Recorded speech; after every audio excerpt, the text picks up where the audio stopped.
FAU is an 8-point favorite over Charlotte. I know Bill Connolly probably knows this, but to reheat a trivia question from the last pod, who is FAU's starting quarterback?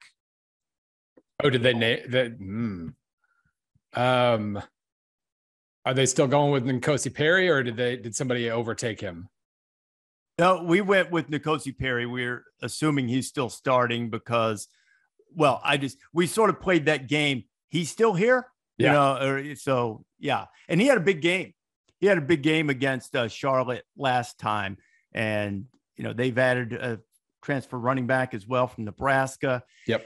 But look, I know Charlotte's defense wasn't very good, but sort of speaking to what Pete was talking about earlier about surprises, I like FAU to win, but in this particular case, I think, Will Healy's done a nice job. They beat Duke last year, I think, which, it's not great shakes, but they stepped up and they've done some positive things. Didn't finish as well as they started.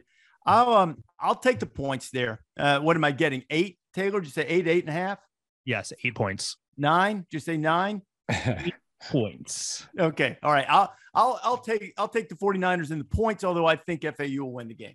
Yeah, I can agree with that, especially if it's moved up to 8. When I wrote everything down, it was 7, and that was like right at what my projection said, and I was kind of conflicted. But I can lean into 8 a little bit. Charlotte really does have a lot of really fun, really super experienced offense and a kind of a proven offense. Their defense was absolute dreck last year, and we don't necessarily have a ton of reason to assume that'll change, but I think they can keep up on the scoreboard for a while anyway. So I'm going to drill in on some of the fun parts of this matchup. You mentioned N'Kosi Perry.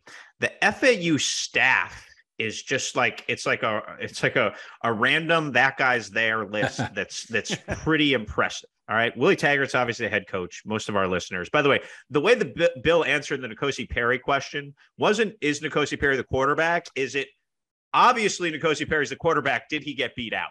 Like that the tone of that answer was much appreciated. If you're listening to a Week 0 Picks podcast, you want Bill Connolly on the podcast just because he answered the question that way. So Todd Orlando of Texas and USC fame is the FAU defensive coordinator. Ed Warner of Ohio State, Minnesota, and Michigan fame is the offensive line coach, run game coordinator.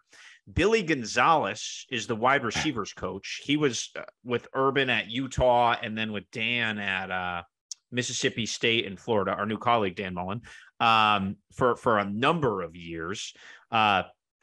Dante Pimpleton's a longtime assistant at a high level. He's the running backs coach there. Brent Dearman was Kansas's offensive coordinator. It is a very compelling football staff. So Charlotte did beat Duke last year. It was the night before the Clemson-Georgia game. Yeah. And I actually went to the game and covered it. The kid who made the game-winning touchdown pass, or I wrote about that, and Grant DuBose is a wide receiver at Charlie. He's on the Biletnikoff watch list. The COVID year, he worked at Walmart. So there aren't a lot of guys who are going to be drafted to the NFL who were working the previous 2 seasons before at Walmart full-time. Chris Reynolds is back at quarterback for Charlotte. Charlotte's pretty good. I am going to take FAU because I feel like things have finally sort of come together now. There's a collection of talent there that is higher end, and Charlotte has upgraded their defensive staff and shaken things up there a little bit. But I want empirical evidence. I am not going to go on belief of upgrade. I need to see tangible evidence of upgrade. I want to add a rule, Taylor, as we go forward with this, that we rotate who picks last so that you can always go contrarian pick. That's something I do on game day. Thanks for watching ESPN on YouTube. For live streaming sports and premium content, subscribe to ESPN+.